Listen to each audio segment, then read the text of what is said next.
सकता है। और यहाँ एक ऑटोमेटिक गन भी है जिसे हर रोज लिवाई को रीलोड करना होगा अगर उनमें गोलियां नहीं है तो। इसके अलावा नीचे बहुत सारी माइंस भी हैं। अगर उनमें किसी तरह का कोई विस्फोट होता है तो लिवाई को उन्हें भी देखना होगा। हालांकि लिवाई को अब तक समझ नहीं आ रहा था कि आखिर उसका मिशन है क्या, इसलिए वो जेडी से पूछता है कि क्या मेरा काम यहाँ पर आने वाले लोगों को जॉर्ज के करीब जाने से रोकना है। इस पर जेडी कहता है नहीं, जो चीज जॉर्ज के अंदर है उसे ऊपर आने से रोकना है। फिर वो एक छोटा सा बम उठाता है और उसे खाई यानी जॉर्ज के अंदर फेंक देता है। जैसे ही धमाका होता है अचानक खाई से एक बहुत ही डरावनी और अजीब सी आवाज सुनाई देती है जो किसी मॉन्स्टर की तरह लग रही थी। और यहाँ पर हमें इस खाई की असलियत का पता चलता है कि इसके अंदर कोई छोटी मोटी या मामूली चीज नहीं है बल्कि कुछ बेहद ही खौफनाक छुपा हुआ है। इसके बाद जेडी लिवाई से कहता है कि जो चीजें जॉर्ज के अंदर छुपी हुई हैं उन्हें हैलोवीन कहा जाता है और तुम्हें उन्हें ऊपर आने से किसी भी हाल में रोकना होगा। ऐसा कहा जाता है कि साल 1940 में सेना की 3 बटालियन इन्हीं हैलोवीन को रोकने के लिए नीचे गई थी,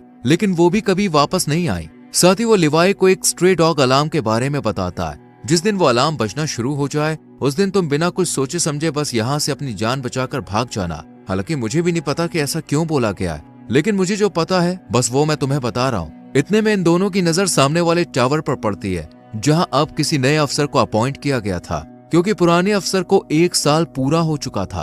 अब जेडी लिवाई को खाने पीने के बारे में बताते हुए कहता है कि उसका 1 साल के खाने का इंतजाम यहाँ कर दिया गया है, बाकी अगर वो चाहे तो शिकार भी कर सकता है। वहीं जेडी लिवाई के सामने इस बात का भी खुलासा करता है कि ये जगह 75 सालों से सीक्रेट रही है और किसी को भी इसके बारे में कुछ नहीं पता।